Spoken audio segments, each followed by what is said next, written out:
Good morning, students. Today we are going to learn unit number 6 exploring patriotisms. Second activity. So, let's start with the second activity of unit number 6. The making of the Mahatma.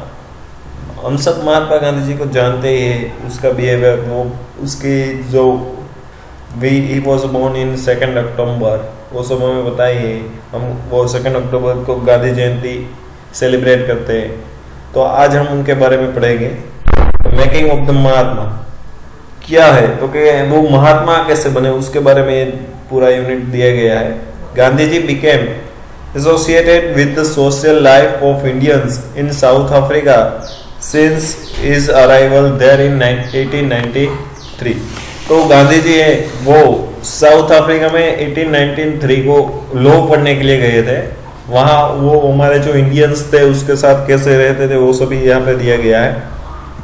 Can anyone act against one's own nature of escape being a playing in the hands of fate. यहाँ पे क्या कह रहे हैं, तो कि गांधी जी का own nature था, वो जो शांत नेचर था उसका, उससे वो वहाँ पे थोड़ा बहुत उसके नेचर से उसमें चेंजेस आते हैं। Gandhi ji had gone to Africa with a professional motive। Gandhi ji Africa क्यों गए थे, तो कि वहां पे उसका प्रोफेशनल मोटिव था, वहां पे लॉ की पढ़ाई के लिए गए थे।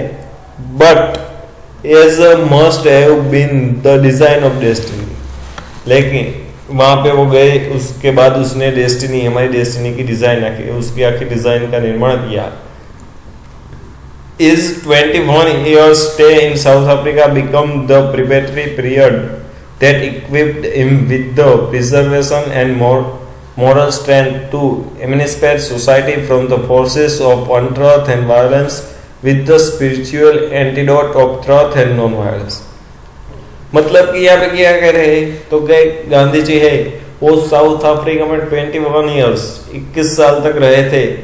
उसने वहां से वो सीखा सब कुछ, उसमें वो मॉरल स्ट्रेंथ, उसकी वो मानसिकता वो ऐसी लाए कि सोसाइटी में जो अनट्रुथ मीन्स जो गलत बोलते हैं वो, और वायलेंस हिंसा, उसके बदले क्या लाना चाहते थे गांधी जी, तो कि ट्रुथ एंड नॉन वायलेंस, सत्य और अहिंसा।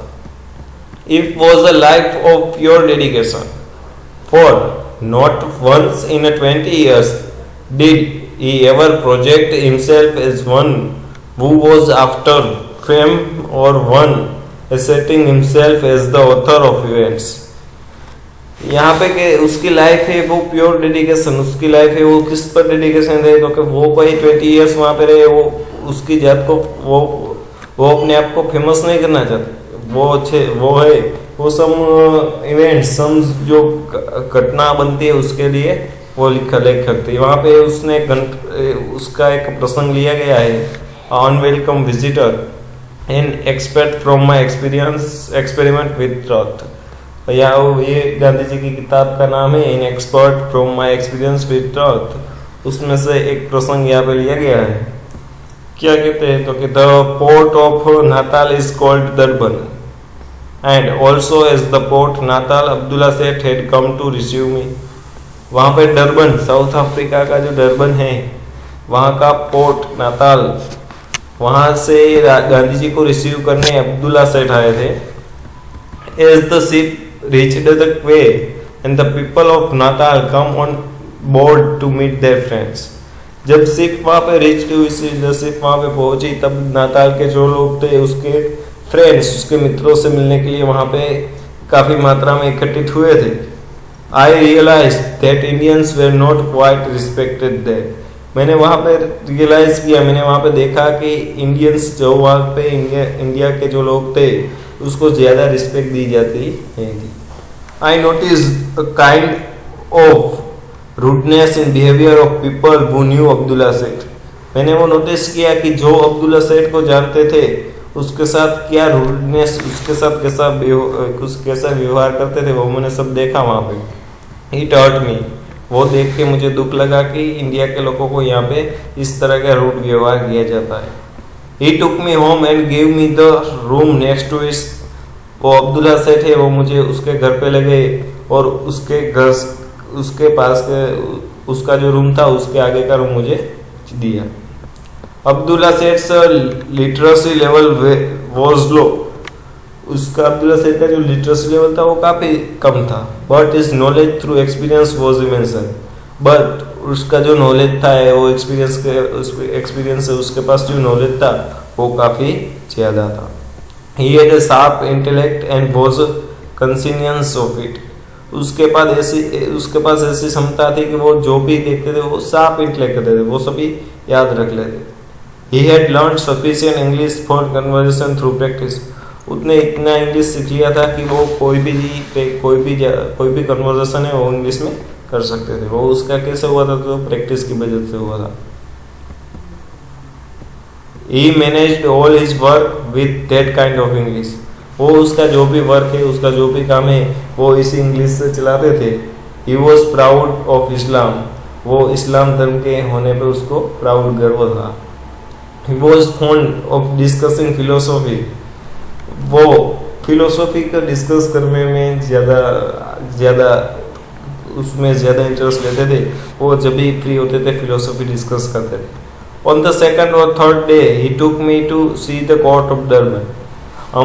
जब मैं वहाँ पहुँचा उसके दूसरे या तीसरे दिन वो मुझे डरबन की कोर्ट देखने के लिए ले गए। He made me sit next to his lawyer in the court. उसने मुझे उसका जो लॉयर था उसके आगे मुझे बैठाया। The magistrate kept looking at me. जो वहाँ का जज था मैजिस्ट्रेट, उसने मेरे सामने देखा। He asked me to take off my turban. उसने क्या बोला तो कि मेरी जो टर्बन, मेरी पगड़ी थी उसे उतारने के लिए बोला। I refused to take it off and left the court. मैंने टर्बन उतारने के लिए मना कर दिया और मैं कोर्ट से बाहर चला गया। As my luck would have it, there was a battle here as well. वो मेरा लक था कि वहाँ पे उसके बाद युद्ध चल गया। अब्दुल्ला सेठ did not like that suggestion. Abdullah सेठ को वो सजेशन, मेरा जो सजेशन था वो उसे पसंद नहीं आया। He said, if you make that change now it will be misunderstood. उसने क्या बोला, क्योंकि तुम ये चेंज लाओगे तो ये मिसअंडरस्टूड, ये जो हमारे जो मिसअंडरस्टूड है वो सॉल्व हो जाएगा। Those who want to wear the turban of their country will have a hard time. यहाँ पे कोई भी व्यक्ति है वो अपने देश का टर्बन, अपने देश का पगड़ी वो पहनता है, उसको हार्ड टाइम, उसको मुसीबत का सामना करना पड़ता है। Moreover, you look elegant with the turban of our country. उसके बाद भी तुम जो अपने देश का टर्बन है उसमें काफी अच्छे लगते हैं। You will look like a waiter if you wear an English cap. अगर तुम इंग्लिश कैप पहनोगे तो तुम कैसे लगोगे, तो कभी वेटर की तरह दिखोगे। Those words had worldly wisdom, also patriotism, and to an extent a little conversation too. जो इसने ये शब्द कहे, उसके जो अब्दुल्ला सेठ ने ये शब्द कहे कि तुम अगर इंग्लिश के पहनोगे तो तुम वेटर की तरह दिखोगे, उसमें काफ़ी समझदारी थी और उसमें काफ़ी कुछ था, इसलिए उसमें लिटल कॉन्वर्सेशन, उससे आगे कहीं बातचीत चली। I brought a letter to a newspaper about the incident in defence of me and the Turk. उसने किया तो कि उसने लेटर लिखा न्यूज़पेपर को, वो जो घटना हुई गांधी जी की और टर्बन के बीच में उसके बारे में उसने लेटर लिखा। My turban was extensively discussed in the newspaper. उसके बाद क्या हुआ तो कि अगले दिन के न्यूज़पेपर में गांधी जी की टर्बन की न्यूज़ से वो दिखाने लगे। I hit the headlines ads. उसने हेडलाइन क्या दी थी न्यूज़पेपर में, हेडलाइन क्या थी तो unwelcome visitor and within 3-4 days without any report I got publicity in South Africa. ये न्यूज़पेपर में आने के बाद क्या हुआ तो कि 3 ही 4 दिनों में को किसी भी तरह की रिपोर्ट लगाए बिना गांधी जी को साउथ अफ्रीका में पब्लिसिटी मिल गई। सम टुक माई साइड, तो उसमें पब्लिसिटी उसे मिली, इसमें से काफ़ी बंदों ने उसके साइड ली, काफ़ी बंदे उसके साथ जुड़े। Some severely criticised me for my rudeness, और काफ़ी बंदों ने उसे क्रिटिसाइज भी किया उसकी ये बात से। My turban survived almost till the end. उसकी जो पगड़ी थी वो ऑलमोस्ट टिल द एंड, उसका जो विचार था वो लास्ट तक उसके साथ रहा।